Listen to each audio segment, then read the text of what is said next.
ఈరోజు మనం తెలుసుకోబోయే అంశం గొర్రెల కొరకు ప్రాణం పెట్టే దైవజనుడి యొక్క లక్షణాల గురించి మనం ఆలోచిద్దాం.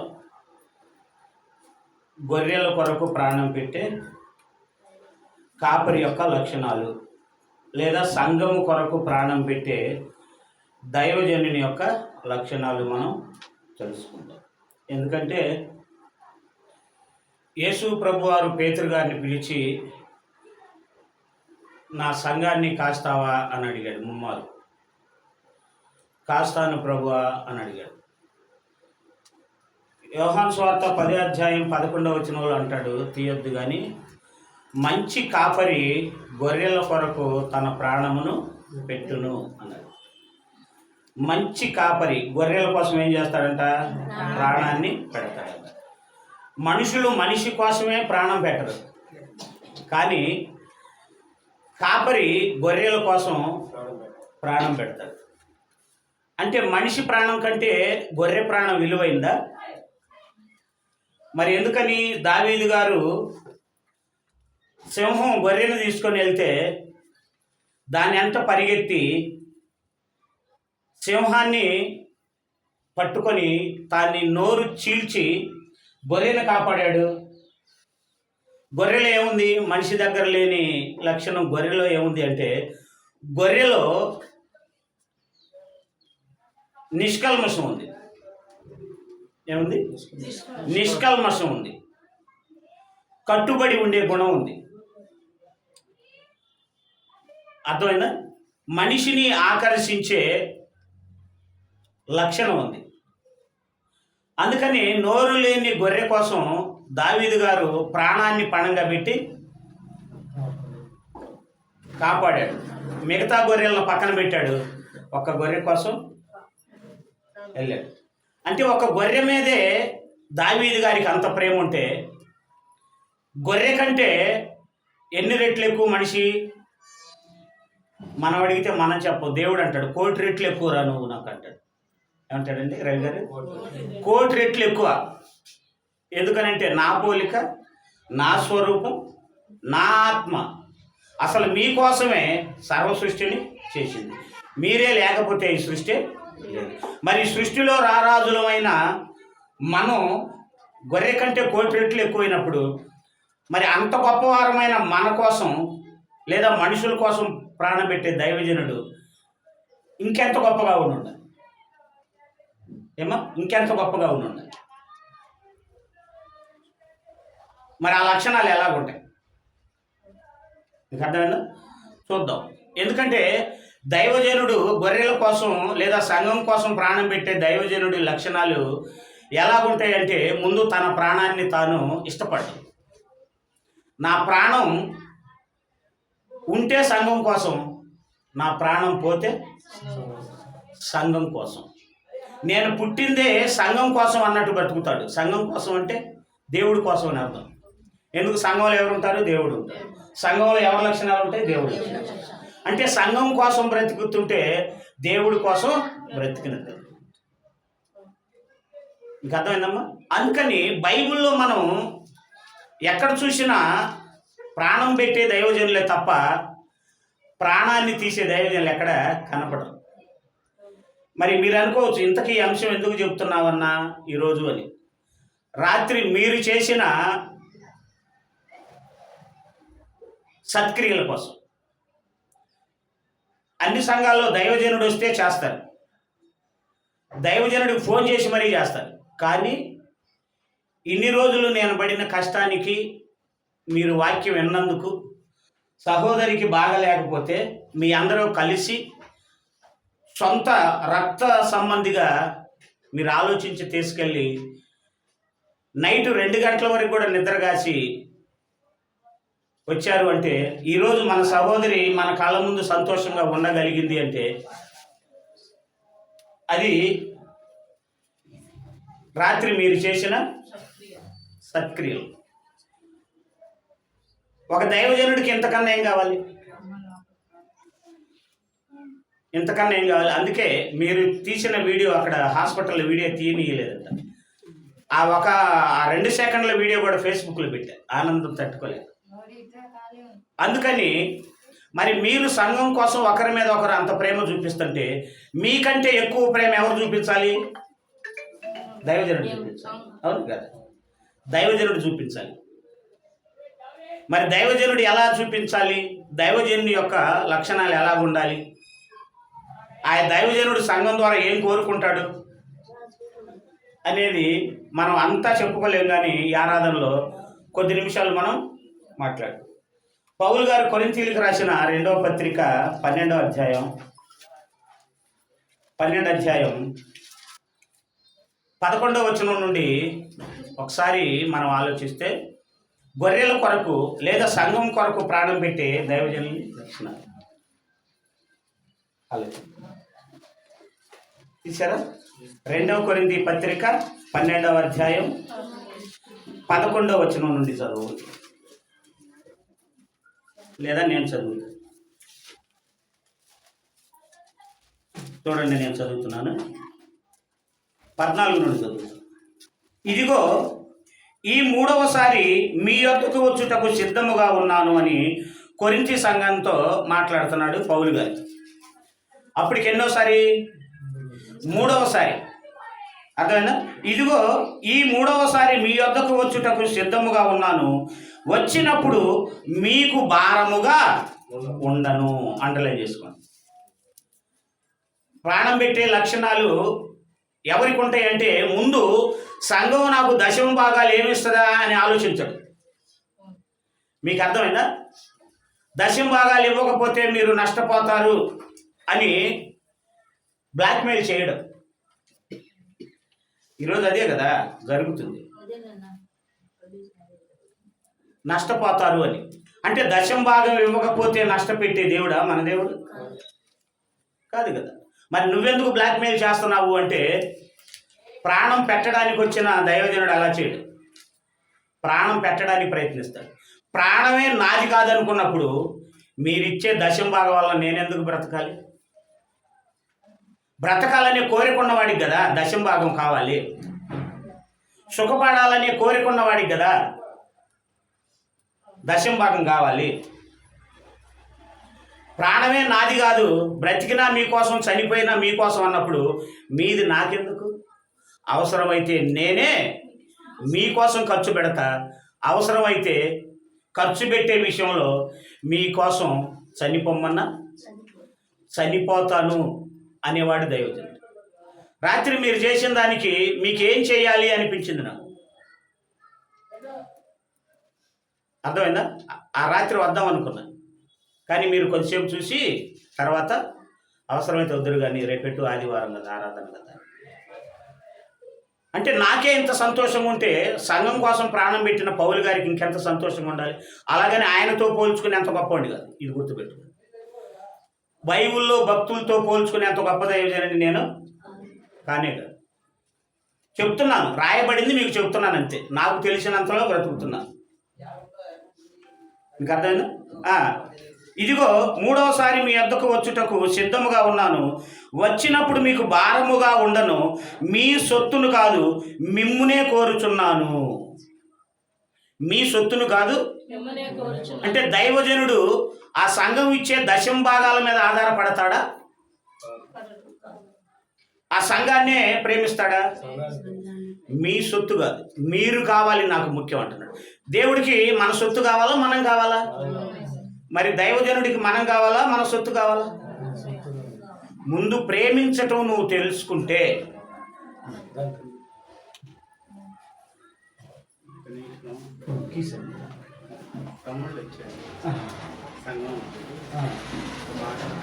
కాబట్టి ఏమంటున్నాడు అంటే, మీ సొత్తును కాదు మిమ్మునే కోరుచున్నాను.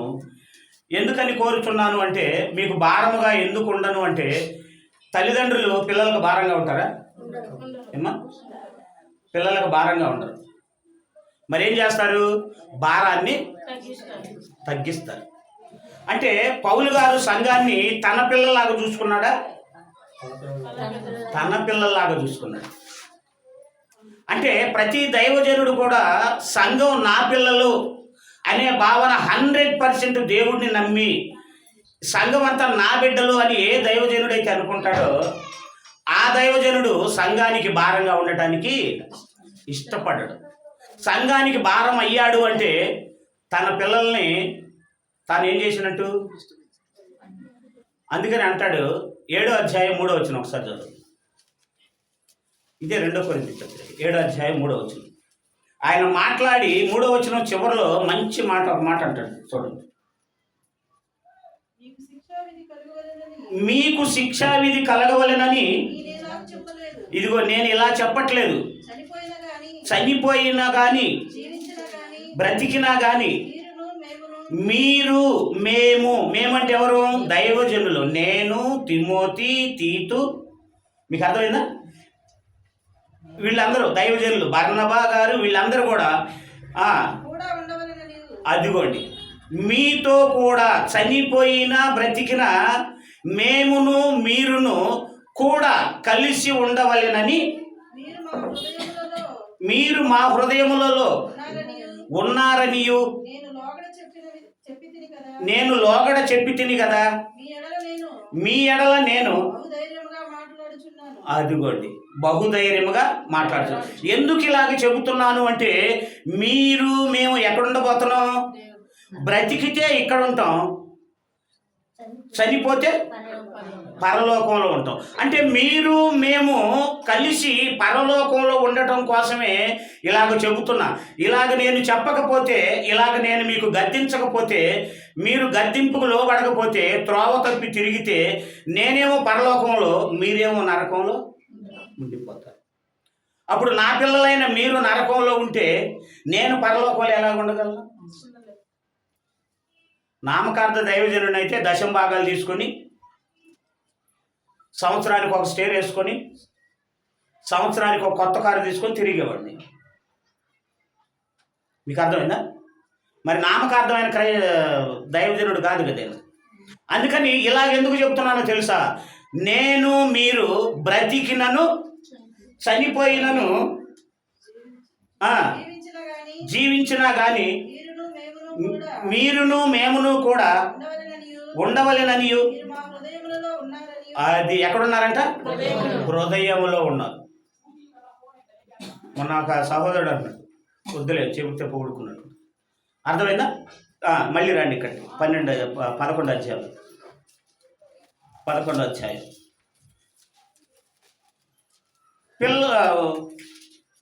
14. మీకు భారముగా ఉండను, మీ సొత్తును కాదు మిమ్మునే కోరుచున్నాను.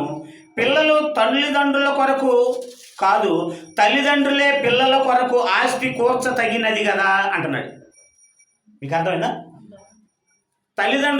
పిల్లలు తల్లిదండ్రుల కోసం ఆస్తి దాచిపెడతారా? తల్లిదండ్రులే పిల్లల కోసం ఆస్తి దాచిపెడతారా? మరి ఇక్కడ తండ్రి ఎవరు, పిల్లలు ఎవరు చెప్పండి? తండ్రి ఏమో దైవజనుడు, పిల్లలు సంఘం. ఇప్పుడు రవి గారు, జ్యోతి సిస్టర్ ఇద్దరు ఉన్నారు. వీళ్ళిద్దరూ పిల్లల కోసం ఆస్తి దాచిపెడతారా? పిల్లలే తల్లిదండ్రుల కోసం ఆస్తి దాచిపెడతారా? పిల్లల కోసమే కదా.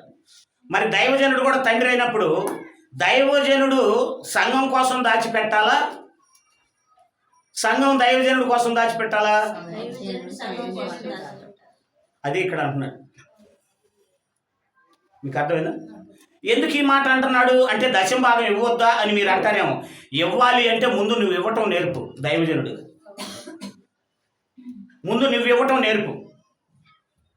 నువ్వు ఇవ్వటం నేర్పితే నువ్వు ఇచ్చి నువ్వు సంఘానికి పెడతా చూస్తే, నీ కష్టాన్ని సంఘానికి పెడితే సంఘం తిరిగి నీకు ఇవ్వాలనే మనసు వాక్యం వల్ల అదే కలిగింది.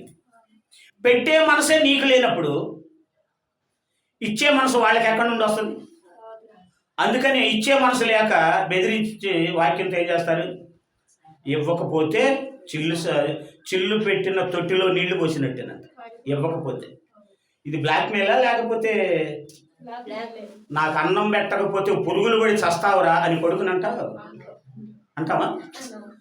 మరి సంఘాన్ని ఎందుకని అంటున్నావు అంటే నా పిల్లలు కాదు కదా అని. మీకు అర్థమైందా? అంటే ఇది లోకానికి, ఈ వాక్యం లోకానికి పిచ్చితనంగా ఉంటుంది, వెర్రితనంగా ఉంటుంది. ఎందుకని ఎక్కడ ఉండదు కాబట్టి వెర్రితనం. ఈయనేం పాస్టరు, ఇదేం సంఘం, ఒక అఫీషియల్గా లేదు, ఒక క్లాసికల్ లేదు.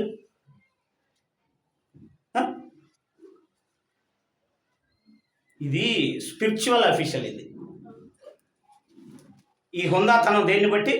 ఆత్మీయ హుందాతనం. ఒకడొచ్చి నీ ముందు నిలబడాలి అంటే నీ క్యారెక్టర్ను చూసి చేతులు కట్టుకుంటారే, అది అఫీషియల్ అంటే. నీ కారును చూసి, నీ కోటును చూసి, నీ బూటును చూసి వచ్చే చేతులు కట్టుకోవటం అది కాదు. అది ఫిజికల్ అఫీషియల్నెస్. అది ఏమో అవునా కదా? అంతేనా? కాబట్టి ఆ అఫీషియల్ కాదు మనం కోరుకోవాల్సింది, స్పిరిచువల్ అఫీషియల్. ఉన్నతం, ఆత్మీయ ఉన్నతమైన లక్షణాలు ఉండాలి. పౌలు గారు ఎంత ఉన్నతమైన వ్యక్తి అంటే మానవ మేధస్సుకి అందనంత గొప్పవాడు పౌలు గారు. అందుకనే ఇంత డిఫరెంట్గా ఉన్నాడు. అని ఏమన్నాడు? తల్లిదండ్రులే పిల్లల కొరకు ఆస్తి కూర్చతగినది కదా. ఏ ఆస్తి ఇక్కడ?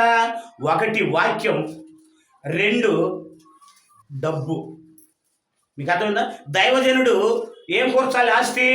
వాక్యం అనే ఆస్తిని కూర్చాలి, రెండోది డబ్బు అనే ఆస్తిని కూర్చాలి. ఇక్కడ 2 ఉద్దేశాలు అన్నమాట. మీకు అర్థమైందా? ఆదివారం వస్తుంది అంటే నా బిడ్డలకి ఏ ఆహారం పెట్టాలి? అంతే కదా, డబ్బుతోనే కదా అన్నం వండేది, వాక్యంతోనే కదా ఆహారం పెట్టేది. అదే అన్నమాట. తర్వాత తల్లిదండ్రులే పిల్లల కొరకు ఆస్తి కూర్చదగినది కదా. కాబట్టి నాకు కలిగినది యావత్తు మీ ఆత్మల కొరకు బహు సంతోషముగా వ్యయపరిచెదను. బా, ఏం మాట అండి! నాకు కలిగినది యావత్తు. ఒకవేళ పొలం ఉంటే, ఒకవేళ ఇల్లు ఉంటే, ఒకవేళ డబ్బు ఉంటే, నాకు కలిగింది నేను మీకోసం ఖర్చు చేయడానికి వెనకాడను. మీకోసం నేను కూరుస్తాను, దాచిపెడతాను అంటున్నాడు. మన దైవజనులు అయితే వాళ్ళ పిల్లల కోసం, వాళ్ళ భార్య కోసం, వాళ్ళ కోసం కూర్చోటమే సరిపోతుంది జీవితం అంతా. వాళ్ళేమో అఫీషియల్గా బతకటం, ఆయన దగ్గరకు వచ్చే వాళ్ళకు ఒంటి మీద బట్టలు లేకుండా ముడతల చీరలు కట్టుకొని వస్తుంటారు. చెదిరిపోయిన జుట్టు వేసుకొని కనీసం తలకు నూనె రాసుకోవడానికి కూడా లేక ఎన్నో పనులు, హోటళ్లలోనూ, పొలం పనులు, ఆఫీసుల్లో పనులు చేసుకుంటా, ఫైనాన్సులకి, వీటన్నిటికీ అప్పులకి కట్టుకుంటా ఆదివారం వచ్చేసరికి ఏం చేస్తారు? హడావిడిగా పాస్టర్ గారికి భయపడతా దశం భాగాలు, కానుకలు తీసుకొని వచ్చి భయపడతా అక్కడ కూర్చుంటారు. వాళ్ళని చూసినప్పుడు కనికరించాల్సింది పోయి వెంటనే అలాంటి వాక్యాలు చెప్పడానికి ఎక్కడి నుండి మనసు వస్తుందండి అసలు? అందుకని ఏమన్నాడు తెలుసా? నేను సంపాదించిందంతా మీకోసమే అని. తర్వాత ఏమన్నాడు చూడండి, తల్లిదండ్రులే పిల్లల కొరకు ఆస్తి కూర్చతగినది కదా. కాబట్టి నాకు కలిగిన యావత్తు మీ ఆత్మల కొరకు బహు సంతోషముగా వ్యయపరిచెదను. నన్నును నేను వ్యయపరుచుకొందును. అంటే నేను కొవ్వొత్తిలాగా మీకోసం కరిగిపోతాను. అంటే నాకు కలిగిన ఆస్తి మీకోసమే, నా ప్రాణం కూడా మీకోసం. కొవ్వొత్తి కరిగినట్టు మీకోసం కరిగిపోవడానికి నేను సిద్ధం. మనం చెప్పాను కదా, సత్పల్లూరులో అమ్మ దేవుడి పనికి డబ్బు ఇవ్వాలి అని చెప్తే, మాకు ఇవ్వాలనే మనసు ఉంటుందన్నా, నువ్వు ఉంచుకోవుగా. అందరు కలిసి ఒకటే మాట అన్నారు, వాక్యం మధ్యలోనే ఇవ్వాలని ఉంటుంది, కానీ నువ్వు ఉంచుకోవుగా. అందుకని మేము అంటే నేను ఉంచుకుంటే ఇస్తారా?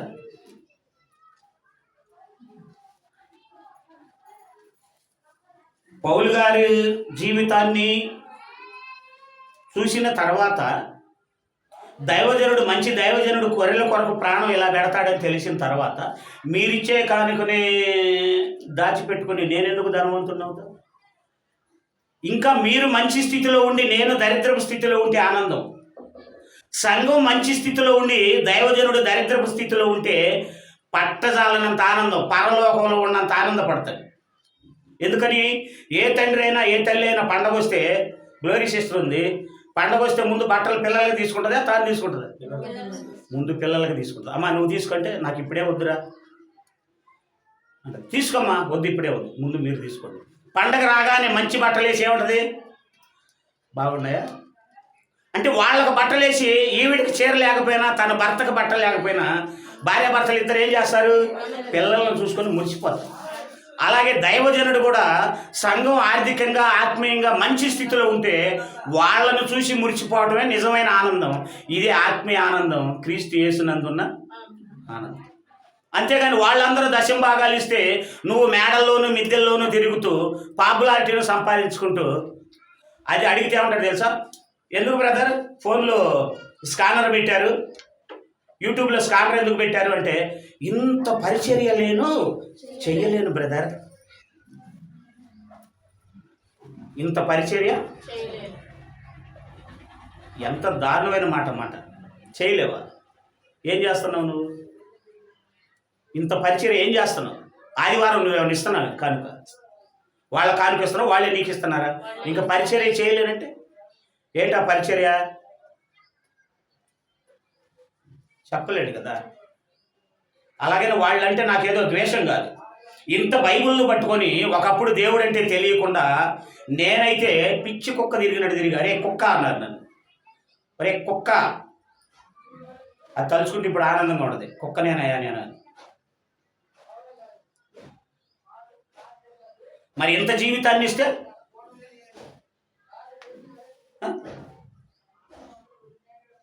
అందుకని ఏమన్నాడు? నాకు కలిగినది యావత్తు మీ ఆత్మల కొరకు బహు సంతోషముగా వ్యయపరిచెదను, నన్నును నేను వ్యయపరుచుకుందును. అంటే నాకున్నవి ఖర్చు చేస్తాను, నా జీవితం మీకోసం ఖర్చు చేస్తాను అన్న. అందరూ అంటారు, అబ్రహ్మణ నువ్వు అంతా everything is okay, everything is all right, but అంటారు. ఏందయ్యా బట్ అంటే, సంఘానికి ఇవ్వటం నేర్పలేదన్న. ఎందుకు నేర్పలేదు? వాక్యం చెప్పాను కదా ఇవ్వాలని. చెప్పిన తర్వాత మళ్ళీ ఎందుకు? మళ్ళీ చెబితే బలవంతం, వాళ్ళకి తెలియదు. బలవంతంతో చేస్తామా? బలవంతంతో అంటారు. పైగా కానుకలు ఇవ్వాలనే ఆలోచన, ఎక్కువ మెసేజ్ చెప్పను నేను. ఇవ్వాలని ప్రతి ఒక్కరికి తెలుసు. ఇవ్వాలని తెలిసినప్పుడు చెప్పొచ్చమ్మా జ్యోతిషిస్తూ. బలవంతం అయితే కదా, అయ్యో పాస్టర్ గారు అడుగుతున్నారు ఇవ్వలేకపోతున్నానే, అప్పైనా తెచ్చి ఇవ్వాలి. ఎందుకు? ప్రేమను నేర్పు. ఆ ప్రేమే ఇచ్చే మనసుని ప్రేరేపిస్తుంది. ప్రేమను నేర్పు, ఇవ్వాలని నేర్పమా. ఇవ్వాలని నేర్పితే బలవంతం, ప్రేమను నేర్పితే ఇవ్వాలనే మనసు వస్తుంది. మీకు ప్రేమను నేర్పాను, రాత్రి ఏం చేశారు? మన సహోదరికి ఆదరించారు. ఏమనుకుంటుంది మన బాలమ్మమ్మ, వాళ్ళ కుమారుడు కుమార్తె కోడలు ఏమనుకుంటారు? అబ్బా సంఘం ఇంత మంచిగా ఉంది, ఈ దేవుడి దగ్గరకు మేము కూడా వెళ్ళాలి, ఇలాంటి ఆదరణ దొరకాలి అని బాలమ్మమ్మ కుమారుడు కోడలు ఏమనుకుంటారు? మీ సత్క్రియలను బట్టి ముందు దేవుడి దగ్గరకు వస్తారు. రేపు బాలమ్మమ్మకి ఏదైనా అంటే, ఇప్పుడే ఇంతమంది వచ్చారు, రేపు నాకు ఏదైనా సీరియస్ అయితే సంఘం అంతా వస్తారు అనుకోండి. అంటే సంఘం ఆదరణ అలా జరుగుతుంది. ఇప్పుడు నేను చెబితే వెళ్ళారా? వాక్యం విని వెళ్ళారా? మరి బలవంతం చేయలేదే, వెళ్ళండి అని. మరి డబ్బు ఇచ్చేటప్పుడు ఎందుకు బలవంతం చేయాలి? కానుక ఇవ్వండి అని. ఇది బలవంతం చేయనప్పుడు అది ఎందుకు బలవంతం చేయాలి?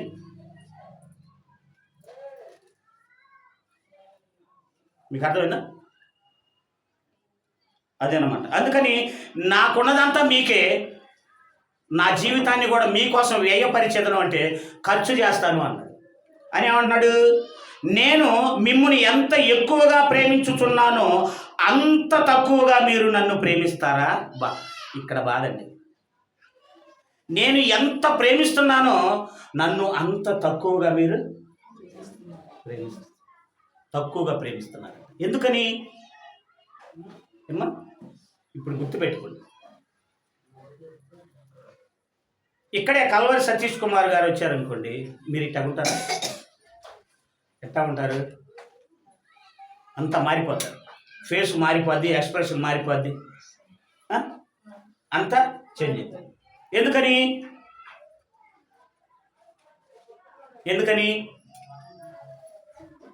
అంటే వ్యక్తిని బట్టి ఏం చేస్తారు? ప్రేమిస్తారు. వ్యక్తిలో ఉన్న నీతిని బట్టి ప్రేమించేవాళ్ళు. అర్థమైందా? మా పాస్టర్ గారి సంఘం కోసం ఇంత కష్టపడుతున్నాడు, ఆయన ఎన్ని ఇబ్బందులు పడుతున్నారో, ఆయన మమ్మల్ని ఇంతగా ప్రేమిస్తున్నాడు, ఆయన మా కోసం ప్రాణం పెడుతుంటే మేమందరం కలిసి ఆయన ప్రాణాన్ని కాపాడుకోలేమా అనే మనసు కొరింథీ సంఘానికి ఏమైందంట? అంత తక్కువగా ప్రేమిస్తారా?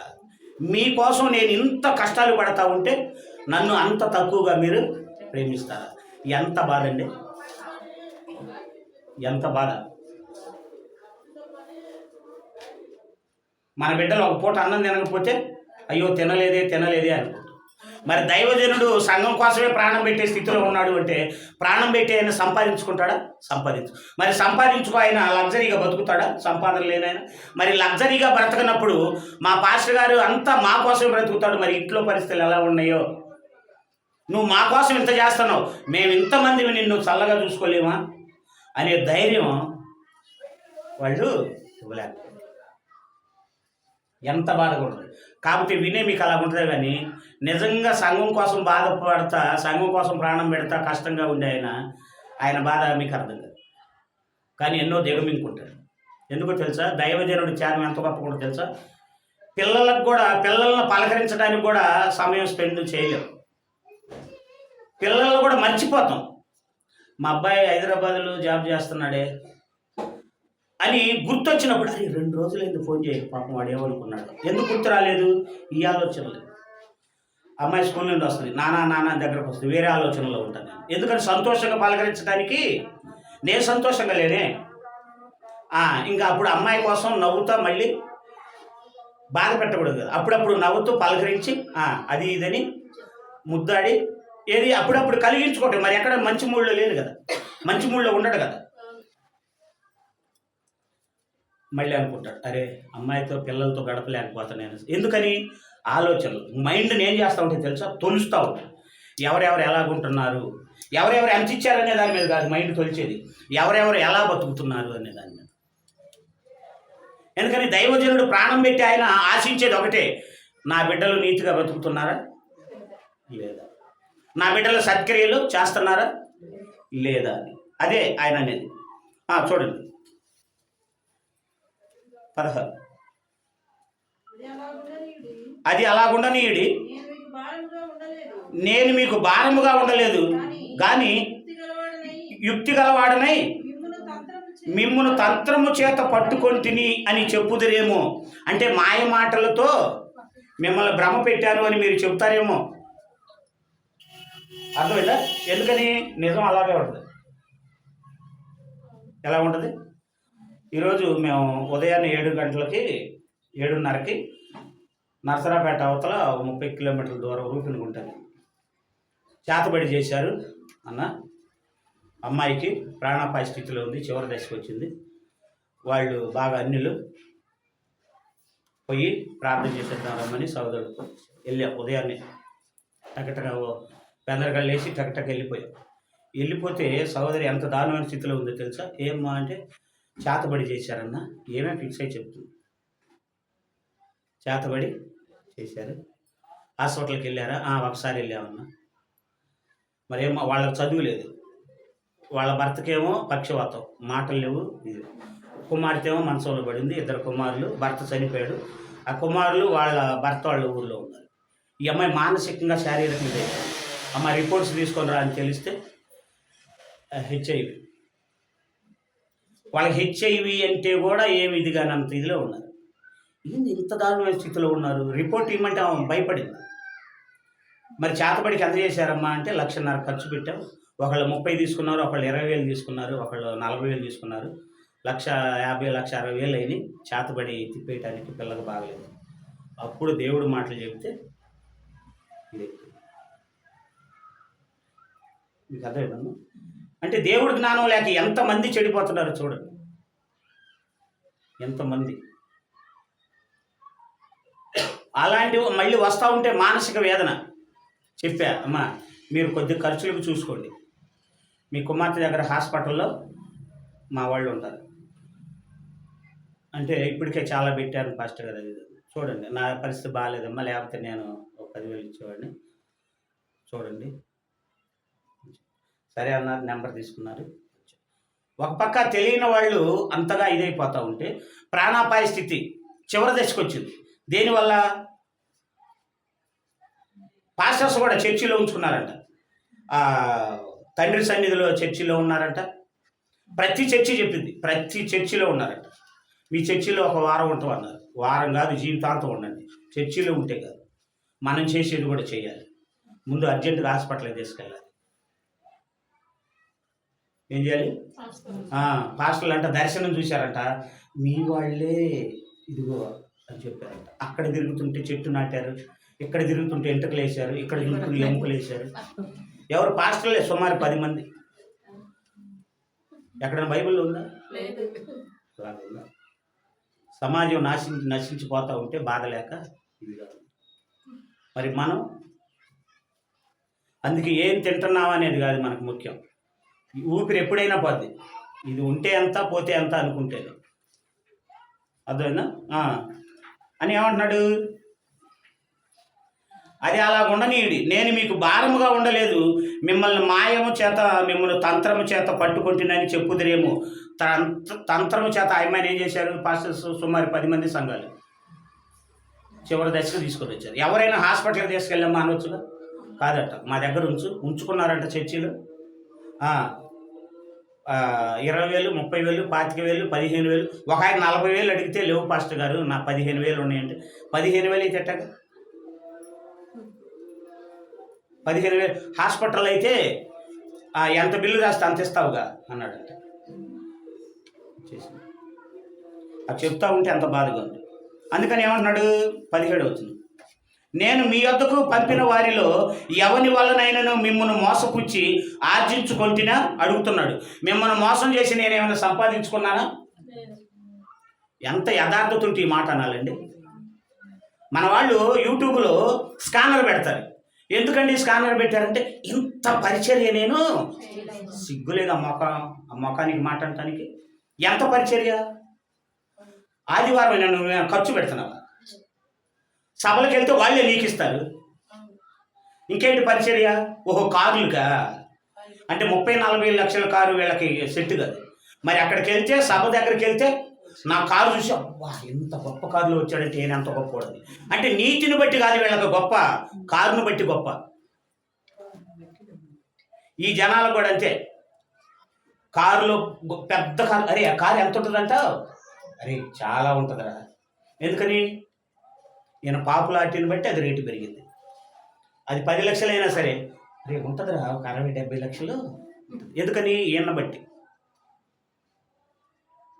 అలాంటి పిచ్చి మాలోకాలు ఉన్నారు క్రైస్తవులు. అలాంటి పిచ్చి వాళ్ళని చూసి ఏం చేస్తున్నారు వీళ్ళు? మాయ. అందుకని అడుగుతున్నాడు, నేను ఎప్పుడైనా మిమ్మల్ని మాయ చేసి సంపాదించుకున్నానా అని అడుగుతున్నాడు.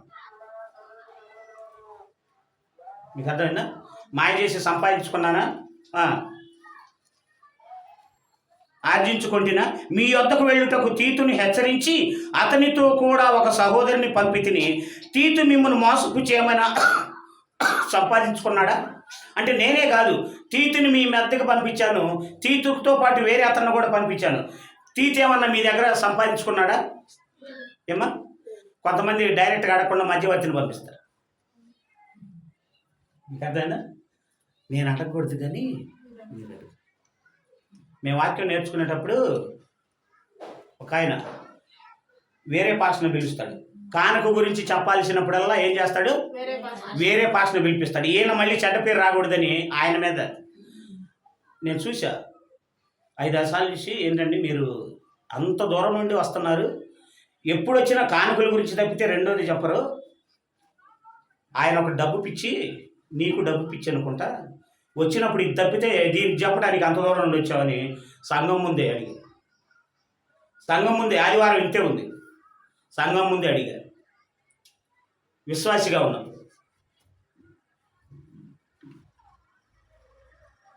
మాట్లాడలేవు.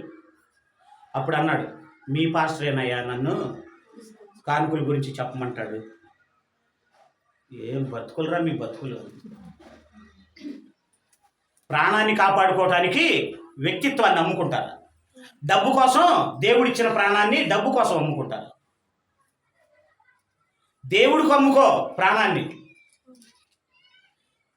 దేవుడికి అమ్ముకో దేహాన్ని, దేవుడికి అమ్ముకో సమయాన్ని. అది అంతేగాని సంఘాన్ని అడ్డం పెట్టుకొని ఎంత సిగ్గు! తలుచుకుంటేనే అలాంటి దైవజనులు చూస్తే తలుచుకుంటే నాకు ఒళ్ళంతా మంపరంగా ఉండదు, చీ అనిపిస్తూ ఉంటుంది. ఎంత బతుకు దేవుడిస్తే ప్రెసిడెంట్ ఆఫ్ అమెరికా అయినా సరే నీ నీతికి సలాం చేసే స్థితిలో నిన్ను ఉంచితే. ఎలక్షన్స్ వచ్చామన్నా 2 ఎమ్మెల్యేలు వచ్చారు, పాస్టర్ గారు ప్రార్థన చేయండి అని. 2 ఎమ్మెల్యేలు వచ్చారు, పని కట్టుకొని మరి ఫోన్ చేసి వచ్చారు. ఎందుకు వచ్చారు? వాళ్ళకంటే గొప్పవాడా, వాళ్ళకంటే ధనవంతుడా? చిన్న గది ఉండటానికి. ఏనాడు కూడా నాకు అది చేయండి ఇది చేయండి అని నేను వాళ్ళని అడగను. అడగాలని అనుకున్న వాళ్ళని కూడా నేను అడగనివ్వలా. వచ్చారన్న మీకు ఇల్లు లేదుగా, ఉండటానికి అది లేదు ఇది లేదు అడగమంట.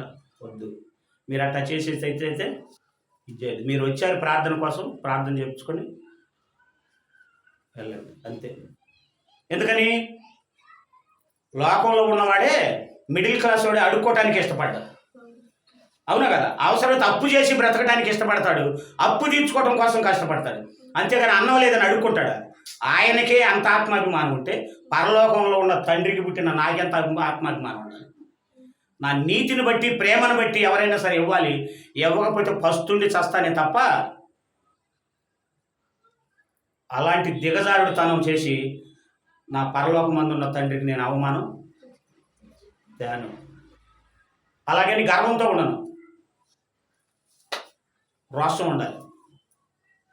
మన నాన్నకి మన పేరు, మనల్ని బట్టి నాన్నకి చిన్న పేరు వస్తేనే ఎందుకురా నువ్వు ఇట్టా తయారయ్యావని నాన్న బాధపడతాడు. అలాంటిది పరలోకంలో ఉన్న తండ్రికి మనల్ని బట్టి పేరు వస్తే రానివ్వకూడదు. ప్రాణమైన ఆడబెట్టాలి, కానీ మా నాన్న నా ఎంత గొప్పోడు రా అనాలి. ఏమనాలి? మా నాన్న నా ఎంత గొప్పోడు రా అనాలి. యేసుప్రభు అన్నాడా లేదా? నా అంత గొప్పోడు రా మా నాన్న అన్నాడు. దేవుడితో సమానుని రా నేను అన్నాడు. పౌలు గారు ఏమన్నాడు? క్రీస్తు నా యందు ఉన్నాడు, నేను క్రీస్తు అందున్నాడు, నన్ను పోలి నడుచుకోండి రా అన్నాడు.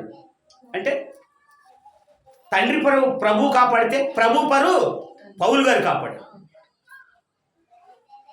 మరి మనం ఈరోజు అన్ని జనులు ఎందుకు తిరగబడుతున్నారో తెలుసా? మన మీద పాస్టర్లు ఆదివారం వస్తే కానుకల కోసం ఎగబడతారు, భయంకరంగా తిడుతున్నారు. ఏం లేరు అలాంటి వాళ్ళు?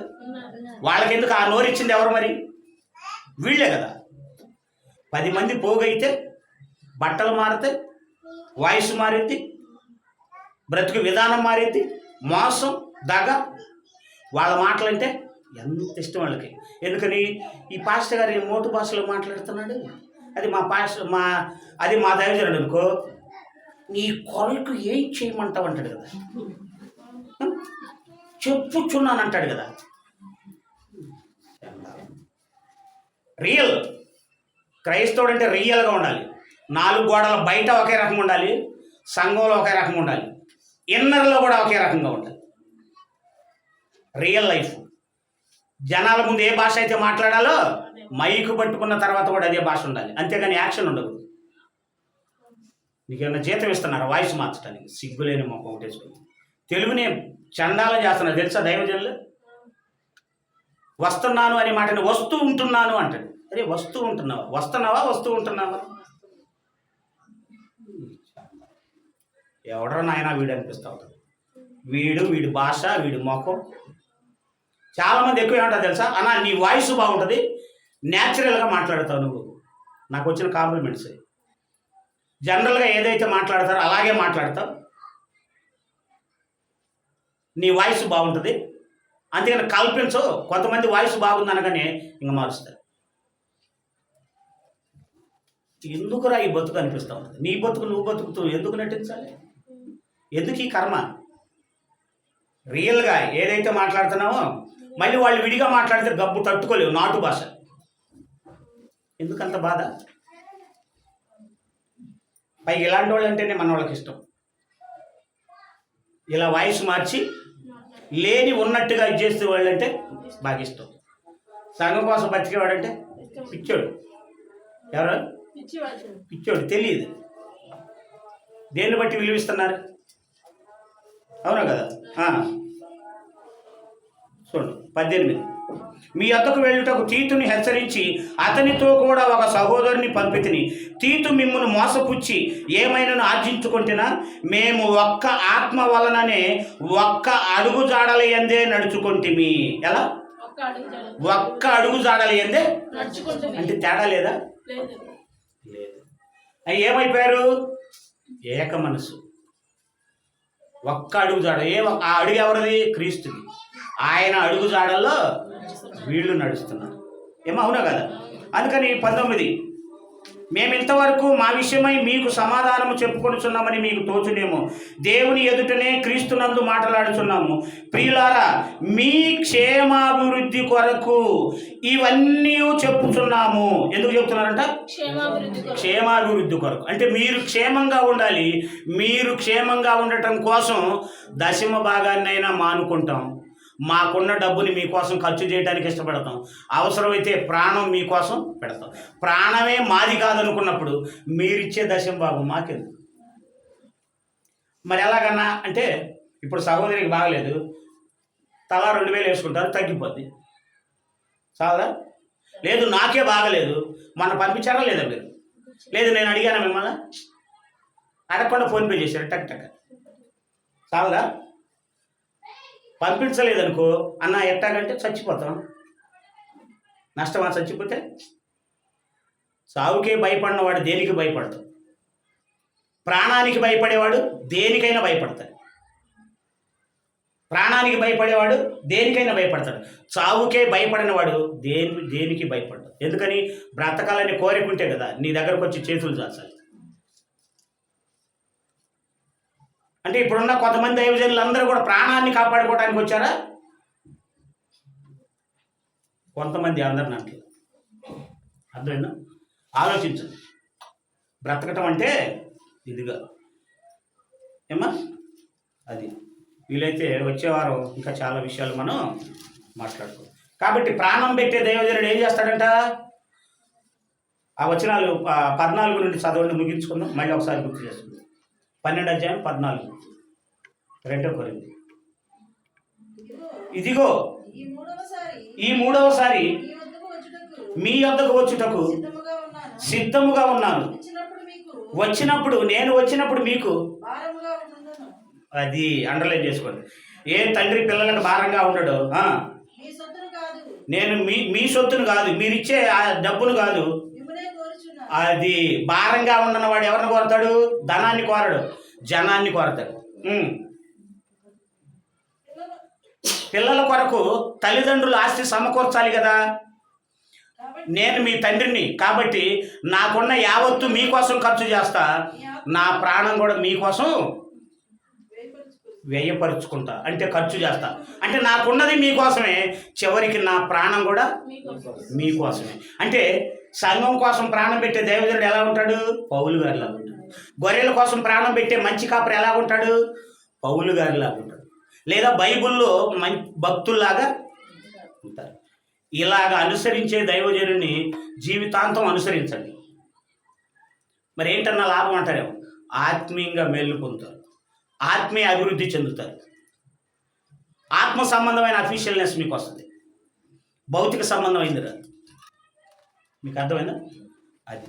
కాబట్టి అలాంటి స్థితిలో మీ అందరూ కూడా దైవజనుడి విషయంలో కానీ మీరు ప్రవర్తించే విషయంలో కానీ మరి ఆలోచించుకొని సత్క్రియల విషయంలో ఇంకా ముందుండాలని, మరి చివరిసారిగా రాత్రి అంతా మీరు చేసిన సత్క్రియలకి మరొకసారి ప్రభు నామంలో మీ అందరికీ కృతజ్ఞత వందనాలు తెలియజేస్తూ నేను ముగిస్తున్నాను. మరి ప్రభు